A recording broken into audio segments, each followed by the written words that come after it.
Hey, what's up to all my students across the country, across the globe? Welcome to season 3 of our Next Level Student video series. Check this out, y'all. This is episode 56. 56.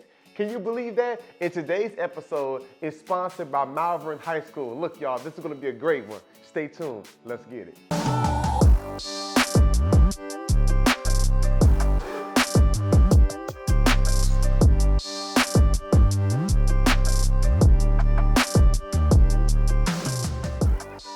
Okay, so give me the first question. What you got?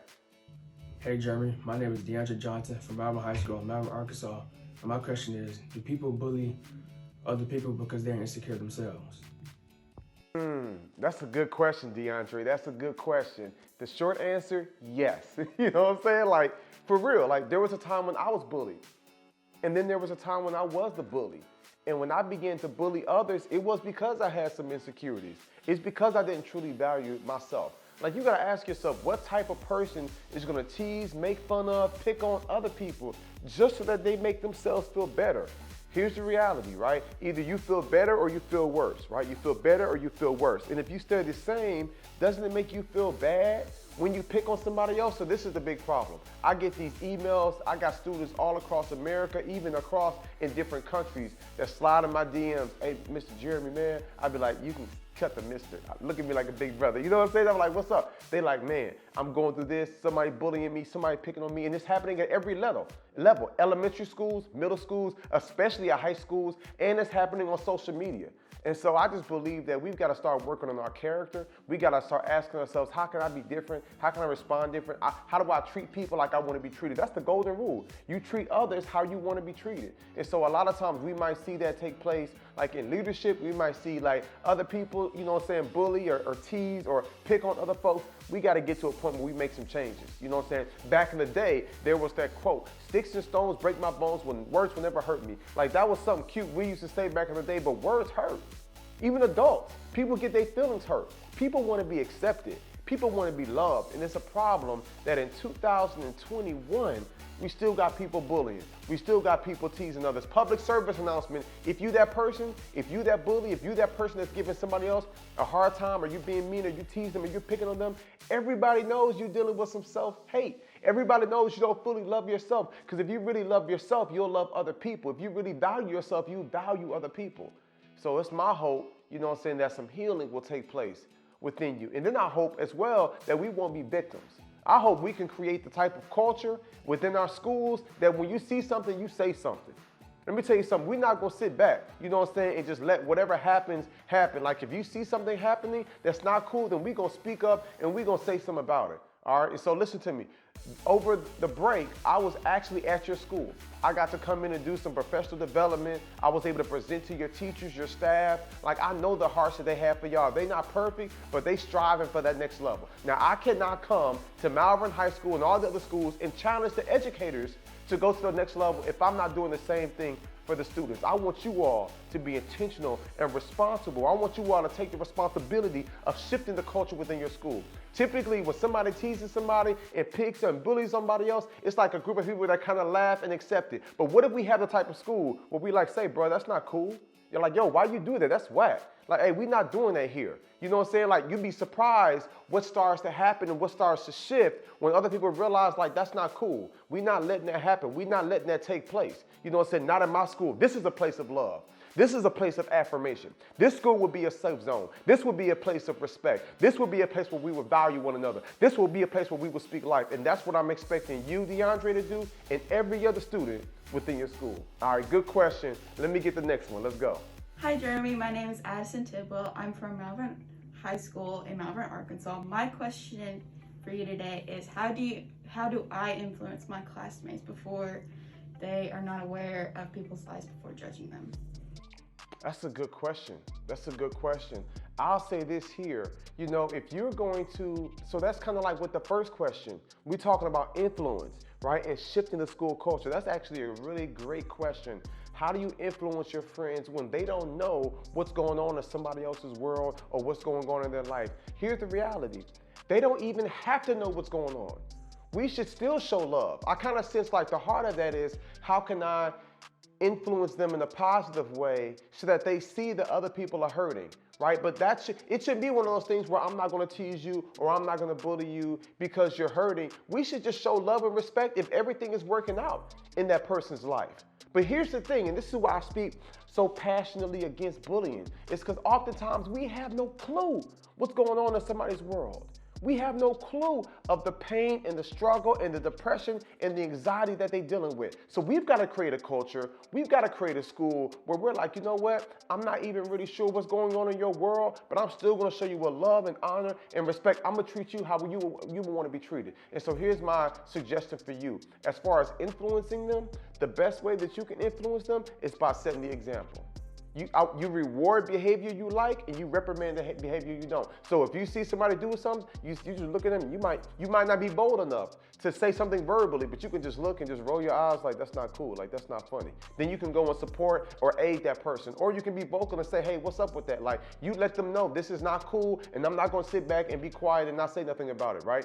At the same time, how you move when you operate, when you see something that's positive happening, you let them know like, hey, that was real cool. Like you affirm them. You let them know like that was really dope. Or maybe somebody stands up for somebody else and you let them know like, hey, I like how you did that. Maybe you even say, I wish I would have thought about that. Or I wish I would have been that brave. What am I telling you? Like we've got to create the type of culture where we're like, yo, it's cool to show love. It's cool to be positive. It's cool to look out for one another. It's cool to speak life. You know what I'm saying? Because the same attitude and that same spirit of negativity and divisivism that's out here in the world today that we have as young people, you get out here in the world, it's only going to get worse. As an adult, you are going to amplify who you are right now.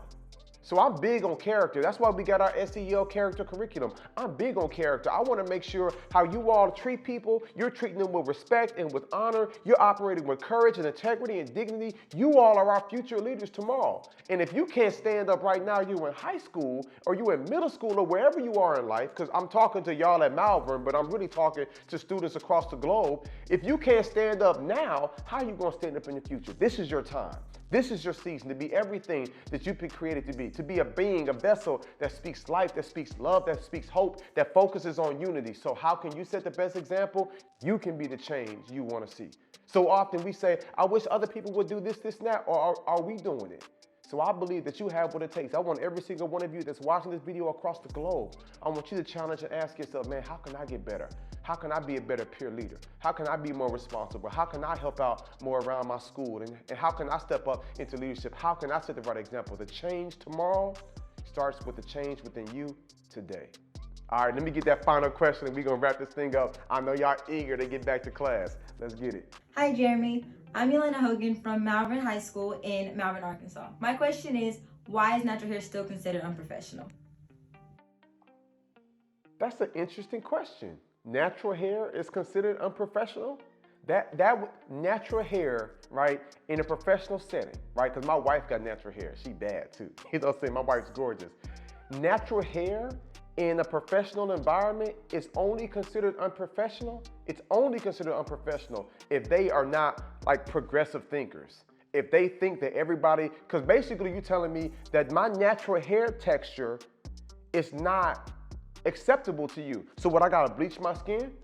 Think about that for a moment. Like, that's problematic. We in 2021.